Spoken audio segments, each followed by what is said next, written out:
اتوار کی رات آسٹریلیا کے شہر سڈنی کے مشہور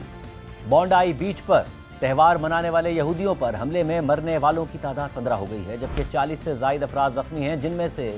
کئی کی حالت تشویشناک بتائی جا رہی ہے۔ آسٹریلوی حکام کے مطابق دونوں حملہ آوروں میں سے ایک پولیس کے ساتھ فائرنگ کے تبادلے میں موقع پر ہی مارا گیا، جبکہ دوسرا شدید زخمی حالت میں آسٹریلوی اداروں کی تحویل میں ہے۔ اس واقعے کے بعد ایک طرف آسٹریلوی حکومت پر اینٹی سیمیٹزم یعنی یہود دشمنی کے خلاف سخت اقدامات کرنے کا دباؤ بڑھ گیا ہے، تو دوسری جانب حملے میں مسلمانوں اور مہاجر پس منظر رکھنے والے افراد کے ملوث ہونے کی وجہ سے سوشل میڈیا اور بعض حلقوں میں مسلم مخالف مہم بھی تیز ہو گئی ہے۔ تاہم آسٹریلوی حکام اب تک اس معاملے میں انتہائی محتاط رویہ اپنائے ہوئے ہیں اور کسی بھی کمیونٹی کو اجتماعی طور پر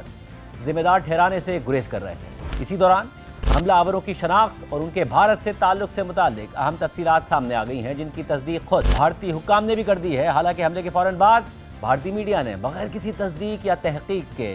حملہ آوروں کو پاکستان سے جوڑ کر منفی پروپیگنڈا شروع کر دیا۔ ساتھ ہی کئی تفصیلات بھی سامنے آ گئیں کہ دونوں باپ بیٹے نے حملے سے پہلے فلپائن کا سفر کیا تھا۔ اس حوالے سے بی بی سی کی رپورٹ کے مطابق فلپائنی حکام نے اس بات کی تصدیق کر دی ہے کہ 50 سالہ ساجد اکرم نے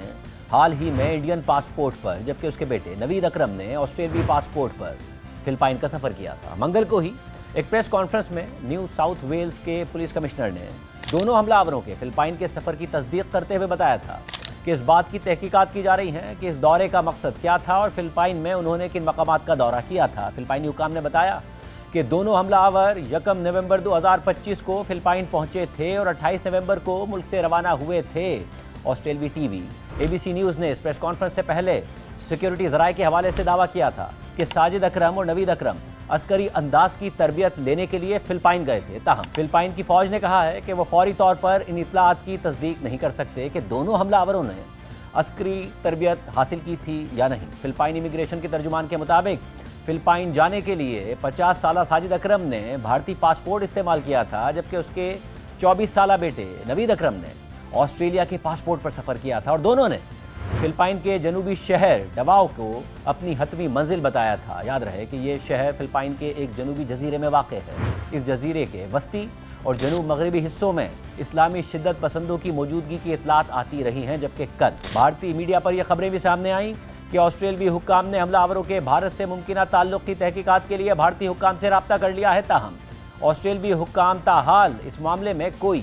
واضح موقف نہیں دے رہے ہیں، لیکن آج بھارتی حکام نے خود نہ صرف ساجد اکرم کے بھارتی ہونے کی تصدیق کر دی ہے، بلکہ انہوں نے مزید تفصیلات بھی جاری کر دی ہیں۔ بھارتی نیوز ایجنسی ANI کے مطابق بھارتی ریاست تلنگانہ کے ڈائریکٹر جنرل آف پولیس نے کہا ہے کہ ساجد اکرم کا اصل تعلق حیدرآباد سے ہے۔ ساجد اکرم نے حیدرآباد سے BCom کی تعلیم حاصل کی اور پھر روزگار کی تلاش میں نومبر 1998 میں آسٹریلیا منتقل ہو گیا، جہاں بعد میں اس نے وینیرا گروسو نامی یورپی نژاد خاتون سے شادی کر لی اور مستقل طور پر آسٹریلیا میں رہائش پذیر ہو گیا۔ ساجد اکرم کا ایک بیٹا اور ایک بیٹی ہے۔ ساجد اکرم اس وقت بھی بھارتی پاسپورٹ رکھتا ہے، جبکہ اس کا بیٹا نوید اکرم اور بیٹی آسٹریلیا میں پیدا ہوئے اور وہ آسٹریلوی شہری ہیں۔ تلنگانہ کے DG پولیس نے مزید کہا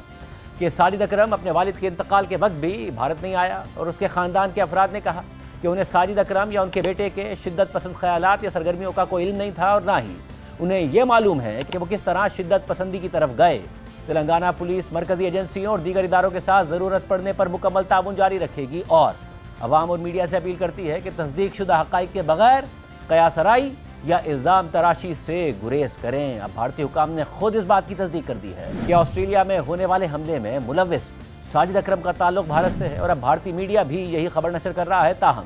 حملے کے فوراً بعد اسی بھارتی میڈیا نے بغیر کسی تصدیق کے حملہ آوروں کا تعلق پاکستان سے جوڑ دیا تھا اور پاکستان کے خلاف منفی پروپیگنڈا شروع کر دیا تھا۔ سینئر بھارتی صحافی اور تجزیہ کار راجدیپ سردیسائی نے اس حوالے سے ایکس پر پوسٹ کرتے ہوئے لکھا کہ تلنگانہ کے DG پولیس نے اس بات کی تصدیق کر دی ہے کہ بونڈائی بیچ حملے میں شامل افراد میں سے ایک ساجد اکرم بھارتی نژاد تھا اور اس کا تعلق حیدرآباد سے تھا۔ وہ 1998 میں آسٹریلیا منتقل ہوا تھا اور اس وقت بھی بھارتی پاسپورٹ رکھتا ہے، اور جیسا کہ گزشتہ روز بڑے پیمانے پر بتایا جا رہا تھا کہ وہ پاکستانی تھا، یہ بات درست نہیں ہے۔ راجدیپ سردیسائی نے مزید لکھا کہ یہ بات بھی یاد رکھنی چاہیے کہ سڈنی میں ہونے والے اس ہولناک حملے کا کسی کے آبائی ملک سے کوئی تعلق نہیں ہے، بلکہ یہ صرف داعش کی دہشت گردی کے عالمی نیٹ ورک اور اثر و رسوخ کو ظاہر کرتا ہے۔ اس کے علاوہ حملے کے حوالے سے اہم تفصیلات بھی سامنے آ رہی ہیں۔ حملہ آور نوید اکرم نے حملے سے پہلے اپنی والدہ سے کیا بات کی تھی،